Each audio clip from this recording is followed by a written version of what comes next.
Good morning and welcome back to Test Garden Tuesday.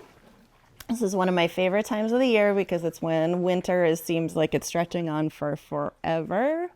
But it is starting to be the time that we can be planning and thinking about our outdoor gardens and actually starting to plant inside to prepare for that. So if you want to plan things to plant indoors for transplanting outdoors, there's a number of supplies that you need. So the first is some sort of like tray. You can use, like, I really like these, which usually come like this, but you can cut them down. You can use a scissors and cut them smaller if you want to. These are also really nice.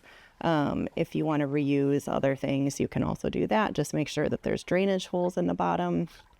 Some things you plant and then repot, so you will also want slightly bigger containers, like maybe like a 2-inch container for later. You will either want like a dome for when these are germinating to put on top to keep the soil moist, or you can even use like saran wrap and prop it up with little toothpicks. You need some sort of soil. So in here I have a seed starting mix, which is nice and light and easy to use to start.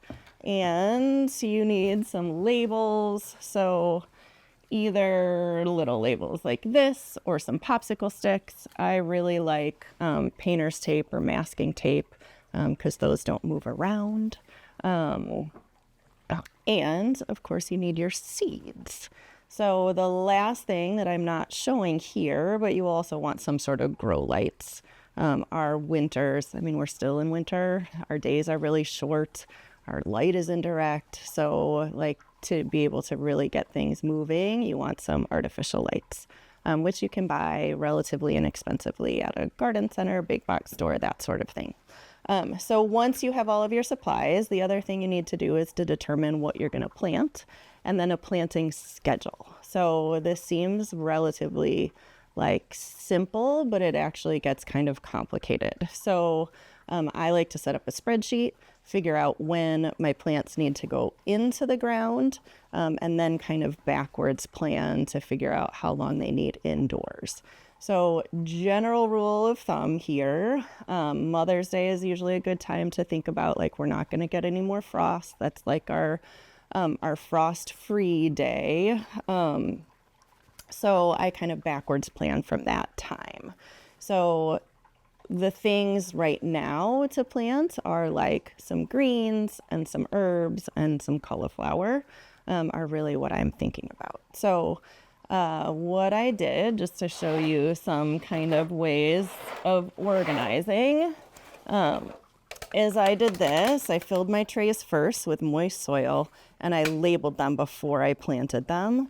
The other way that you can kind of do this is I left like an empty spot right there to pop a label in, so that then I've got 1, 2, 3, 4, 5 spots that I'm going to plant cauliflower in, and then an empty one. So I only need, I don't know how many cauliflower plants I need, but probably 5 is going to be plenty. So I'm leaving that one empty. And then that can go right there.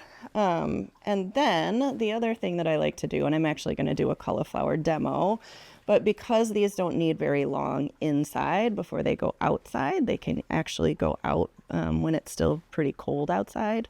I'll do a demo on these, and these do not need to be potted up.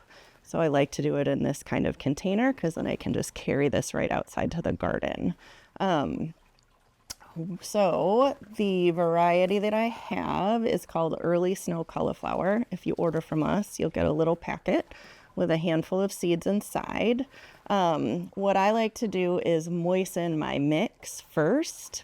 It just makes it a lot easier. So I have that in here and I've already put water in there.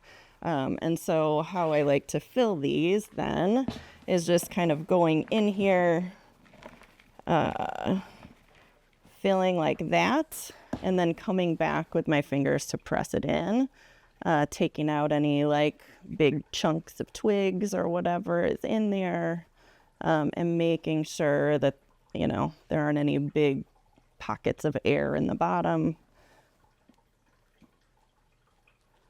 And then I have that basically filled with a little space for my seeds. So because these are tiny and round, I like to put them on a white piece of paper. If you're doing this with students, that's really helpful too. They need to be really dexterous. They could try not toothpicks. What are those called? Tweezers, to pick up the seeds too. But these are relatively new seeds, so they should germinate reliably. So I go ahead and then just take 2 and put them right in the middle. You only want 1 eventually growing, but this gives you like a little bit of an extra chance just in case one of them does not germinate. Right, and they're exactly the same color of the soil, and they roll around a little bit. So even if you put a little dent with your finger kind of in the middle, then it won't roll as much. And then after that, I just come back, right? So instead of like digging a hole and covering it, I just sprinkle, and you want like a 1/4 inch of soil on top. So I just sprinkle a little bit on top. And then for good seed to soil contact, I just go back and press down with 2 fingers. Right? And so then that is planted. And then I want to make sure that I label that, because inevitably I'm going to forget what's in there. So I have a little label that says cauliflower. It's pretty short, so that when I come with this, I can set it right on top. I'll put it here. And it's getting hung up a little bit on my tag, but not too bad. But that's one reason I like the tape instead of the labels too, is it can set right down. And so then what you do is, this is going to go either, if you have a heat mat, that's something I forgot to bring out, you can put a heat mat underneath that's for starting seeds. That'll warm up the soil a little bit and improve your germination speed. And then once you see the sprouts, then you can remove the heat mat, because these types of plants like cooler weather. But you leave this on until you see the sprouts, and then you remove it. So I guess one thing to show you, and it's kind of the only thing it's too late to plant mid-March, is onions. So these are my onions. Once these are sprouted, they're just still sitting under lights, but not with a cover. And then I water from the bottom up. So I just put water in the tray and let the soil absorb. So that is it for starting these kind of seeds.